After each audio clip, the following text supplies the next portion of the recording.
Hello dear students, welcome to the class. Today we are going to practice 10 questions from Cell, the Unit of Life chapter, and most of the questions I have taken from prokaryotic part, right? So please revise that topic and do the questions along with me. Okay, let's begin. First question you can see, select the mismatch. Okay, here you have to find that particular option where the pair which is given here is not correct, right? Like first where you can see nucleus is matched with Robert Brown. This is correct or not? Nucleus is a cellular organelle discovered by Robert Brown. Correct only, right? Then second option you can see cell theory given by Schleiden and Schwann. Matthias Schleiden full name and Theodor Schwann who was a zoologist, right? Schleiden was a botanist, Schwann was a zoologist. Correct, right? Can you tell me which is that particular scientist who extended or you can say modified the cell theory?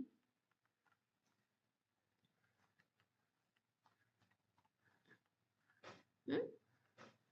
Who extended or modified the cell theory? Please write in the comments, right? Otherwise, please find it is given in NCERT also. Okay. Then third option, mesosomes and George Palade. Just look at this option. Is this correct? No, right? Mesosome was not discovered by George Palade. Actually, George Palade was responsible for the discovery of ribosomes. Okay. And because of this, ribosomes are also called Paladase particles. Okay, because ribosomes are granular in nature, right? So, on the basis of their granular structure, they were considered as particles, and the name given by on the name of the scientist, the discoverer himself, right? So, this option is our answer because this is mismatched. Mesosome, who discovered, or any scientist name is not at all given in NCERT, right? Then cell membrane, it was understood by one you can say model which is very famous, which is known as fluid mosaic model, right? Or you can also call it as Singer and Nicholson model because these are the scientists who have given it. Okay, so understood the question. Now question number two statements are given and you have to find that which one is correct, which one is incorrect, or both are correct, both are incorrect, right? Very favorite question in botany, right? So statement A, ribosomes are membrane-less organelles found in all cells. This statement seems true or not? Correct or not? Yes. First of all, ribosomes are amembranous. They don't have any lipid bilayer structure, right? And if I talk about their biochemical structure, can you tell me by which biochemicals they actually are made up of? So the biochemical structure, if I discuss here, okay, the biochemical structure is nucleoprotein. Okay, it is nucleoprotein. It means it is having a nucleic acid, which is here ribosomal RNA plus protein, right? There is nothing like lipid in the structure of ribosome. And this is that cell organelle which without any exception is found in each and every cell, right? The type may vary. Like for example, in prokaryotes, you have only 70S ribosome.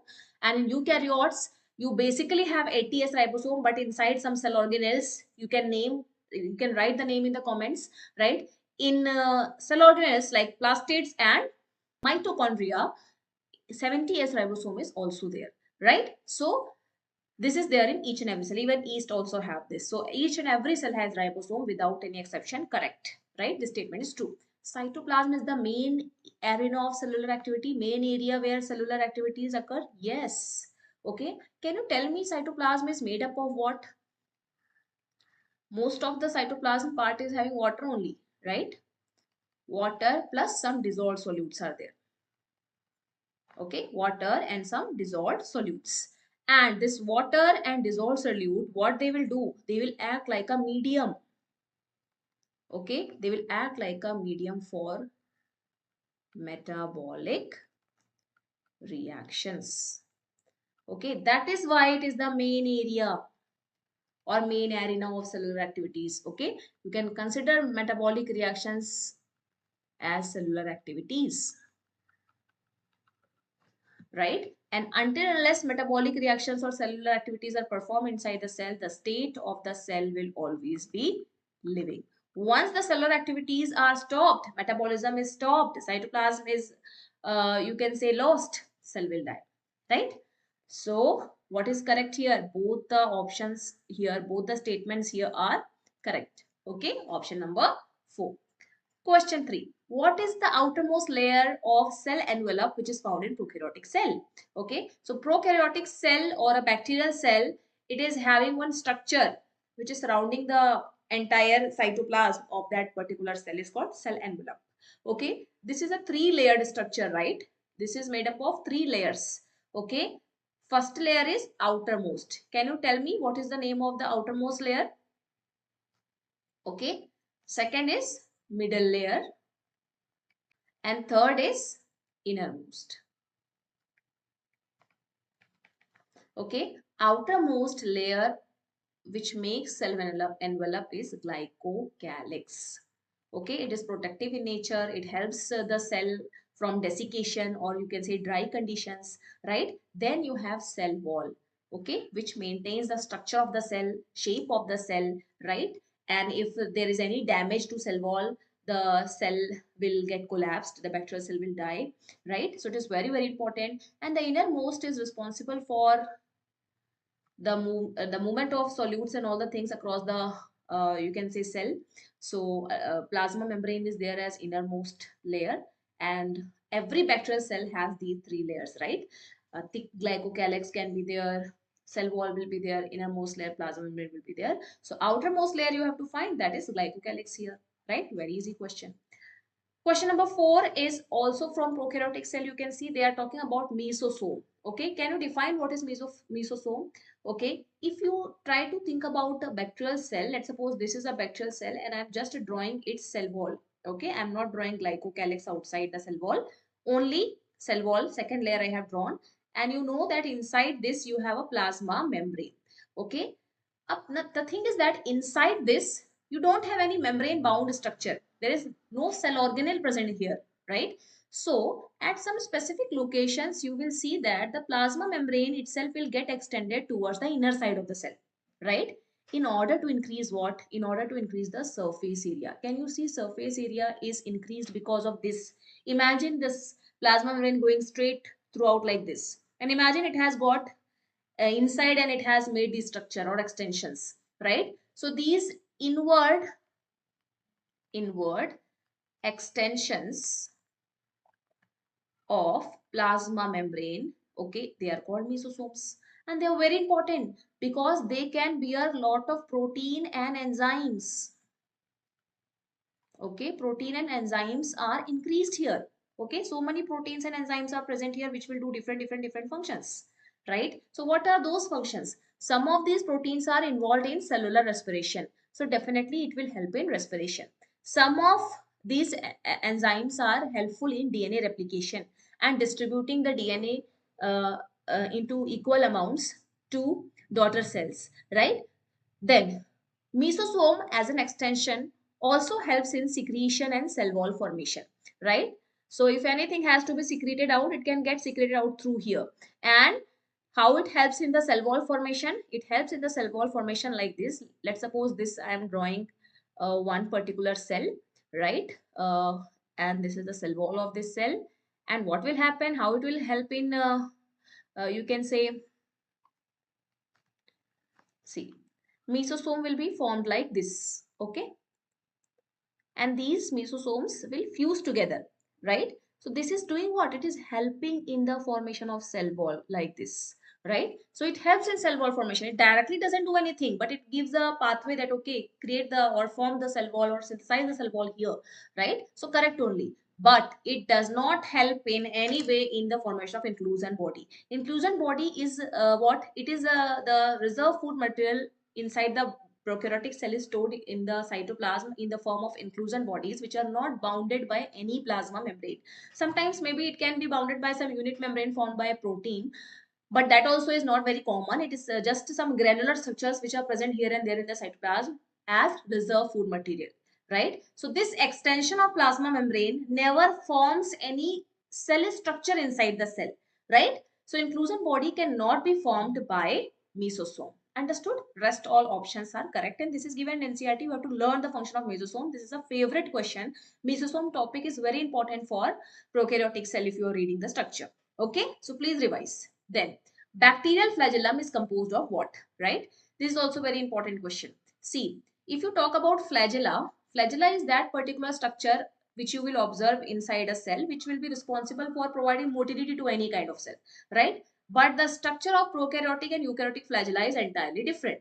If you talk about a prokaryote, okay, in prokaryote, the flagella, can you tell me it is made up of which protein, right? If I talk about the structure, it is made up of flagellin protein, okay? And if I talk about the structure here, in eukaryote, it is made up of tubulin protein, right? And these tubulin proteins are organized in the form of a fiber which is called microtubule, right? And these microtubules are arranged in the form of you can say a core which is called axone, right? So differences are there. Okay, this is not surrounded by plasma membrane, or you can say a cell wall, but here the eukaryotic flagella is surrounded by plasma membrane.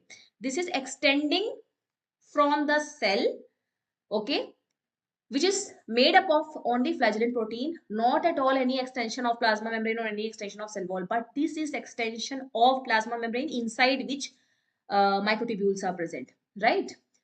When you will study in NCERT, they have given three parts in the flagella of prokaryotic cell. What are those three parts? First part given is basal body. Okay. Second part given is hook. And the third long part is considered as filament. Okay, somewhat similarities are there in eukaryotes also, but that is not given in NCERT. So if I talk about a bacterial flagellum, okay, it is composed of what all parts? It is composed of filament, hook and basal body, right? It is not having inclusion body, or you can say cell membrane, or you can say mesosome or cell wall. This all is absolutely wrong, right? In bacterial cell is very simple. If this is a bacterial cell, okay, and on top of this bacterial cell, definitely lot of layers are there, right? Plasma membrane is there. After that you have this cell wall. After that you have glycocalyx, which I'm not drawing. Okay, so there will be a point here. Okay, there will be one point here, one point here. Some disc like structures will be there, ring like structures will be there, which are made up of this protein called flagellin protein. And then some rod like structures will be there here. Okay, this also will be made up of flagellin protein. This is what? This is hook. And then after this hook, you will be having this filament, right? So this is structure which we have drawn over here. This much is called basal body, which marks the origin, right? This tilted part, this coiled part which I have made, this is called hook. And this entire long part which actually waves to move, this is called filament. So anything in all the structure is not at all made up of any other structure but only flagellum. But the condition is not like this in eukaryotic flagella. We will study it in detail in some theory sessions. Okay. Now question 6. In a prokaryotic cell, the pigment containing membranous extensions present in cytoplasm are what? And reserve food materials are stored in the cytoplasm in the form of what? So I told you that many questions are from prokaryotic cell, and you can see that just now I have told you what is the name of that structure which stores the reserve food material in the cytoplasm of bacteria. You know it very well. It is called inclusion body, right? Inclusion bodies. So we can eliminate these two, and here two options are showing us inclusion body, right? Anything like tubules does not exist in the prokaryotic cell. So along with mesosome, there is one more inward extension which is not for increasing the surface area to bear some proteins, but it increases the surface area to bear pigments, right? And in which prokaryotic cell you are going to observe these structures? These structures are found in cyanobacteria, in purple sulfur bacteria, green sulfur bacteria, right? All those photosynthetic type of bacteria which will be able to trap the solar energy, they will need pigments, and the pigments are located on the membrane, and the membrane is extended inside the cell in the form of a structure called chromatophore. You can remember by the name chroma. Chroma means color, right? Now, what is acting like an extra chromosomal DNA? which is present in prokaryotic cell and in which part. Okay, so you know very well, if I talk about the DNA, NCERT says that in a prokaryote, okay, PK means prokaryote. In this prokaryote, if I discuss about the main DNA, okay, main DNA is called genomic DNA. Okay, and then we have extra chromosomal DNA other than this main DNA, that is called plasmid. Okay, the only difference is this genomic DNA carries all the genes which are very vital for the functioning of bacteria. All the genes related to life processes of the bacteria are situated on genomic DNA. And plasmid DNA is very essential because it is having one very special type of genes which are called antibiotic resistance gene. Okay, both have their own origin of replications, both can replicate separately. So plasmid DNA we can also use in genetic engineering as it is having origin of replication. If you want to multiply any gene, you can add and insert, you can cut that gene and insert that gene in your plasmid DNA and copy it, right? So this is extra chromosomal DNA, this is main DNA, right? The molecular weight of genomic DNA is much higher as compared to plasmid DNA. It's very small, right? So plasmid, and it is present which part of the cell? Do you have any kind of nucleus in prokaryotic cell? No. So option number 4 is the correct answer. Okay, question 8. What percentage of proteins and lipids respectively are present in the membrane of human erythrocyte cell membrane? Okay, very easy question. This question is very important because every time they will give this value to you and you will get confused. So the thing first of all I want to tell you is you have to remember the protein and lipid concentration is not same in each and every cell, right? The ratio or the concentration between the protein and lipid varies in each and every cell. It depends on the sole function of that cell. If that function is, if the cell is needing more protein functions, then the plasma membrane will have more protein as compared to lipid, right? If protein functions are not that much, then more lipid. So this can vary, right? But you have to remember that if you talk about the RBC, okay, RBC main function is performed by hemoglobin. Hemoglobin is a protein. So protein required here is 52% more protein, and the lipid which is required here is how much? 40%, and the rest 8% is other things. Okay, other chemicals like cholesterol and all. Okay, fine. So it is 52, 40 and 8. Okay, which of the following is present in animal cell but absent in plant cell? Okay, the cell organelle which is present in animal cell but not present in plant cell, out of all these 4 options, which one is correct? What do you think? Just look at this centriole, right?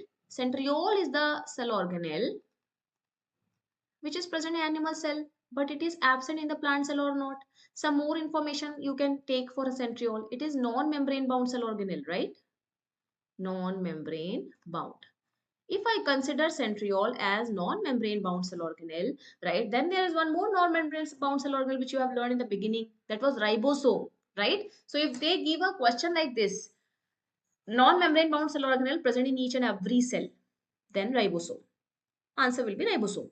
But if they ask a question that non-membrane bound cell organelle present exclusively in animal cell or absent in the plant cell, then centriole. Okay, both functions are different, but this is one similarity. Okay, select the incorrect statement with respect to active transport. So you have learned about transport across plasma membrane. 2 basic types of transport you have learned: passive transport, active transport. Passive transport is of 3 types, right? Simple diffusion, facilitated diffusion, as well as osmosis, right? Active transport only one, right? Difference is passive transport is along the concentration gradient, active transport is against the concentration gradient. What's the meaning? If anything is moving from higher concentration to lower concentration, passively it is moving along the concentration. Kinetic energy across it, it is moving, right? Active transport is that particular type of transport where you have to understand that here from low concentration to high concentration, the solutes or the molecules are passing, moving, right? So this is known as active transport against the concentration gradient. Okay, passive transport is downhill transport. Okay, whenever the transport occurs from higher to lower concentration, you will call it by downhill transport. But reverse of this, When anything is passing from low concentration to higher concentration, you will call it as uphill transport. Okay. After this, you have to remember passive transport does not require any additional energy or any expenditure of energy for transport of solutes across the plasma membrane, but active transport requires it. Okay. So let's find the correct answer here. You have to find the incorrect statement with respect to active transport, right? Active transport is uphill transport. Yes. Solute particles move against the concentration gradient. Yes. Right? Sodium potassium pump is involved in active transport. Yes. Only one example is given in NCERT. You know very well, sodium potassium pump. There are many pumps also. Maybe you have learned in neural control and coordination chapter. So sodium potassium pump along with other pumps which you have learned in zoology, maybe they all are coming under active transport, right? Fine. Active transport does not require any energy. This is absolutely wrong. Just now I have told you active transport requires energy. Okay. So these are your 10 questions from Cell Element of Life chapter. I hope you have understood. Thank you very much. Please take time to subscribe the channel. Please share it and please comment whatever I'm asking you in the form of questions. And please try to share it maximum to the friends. Thank you.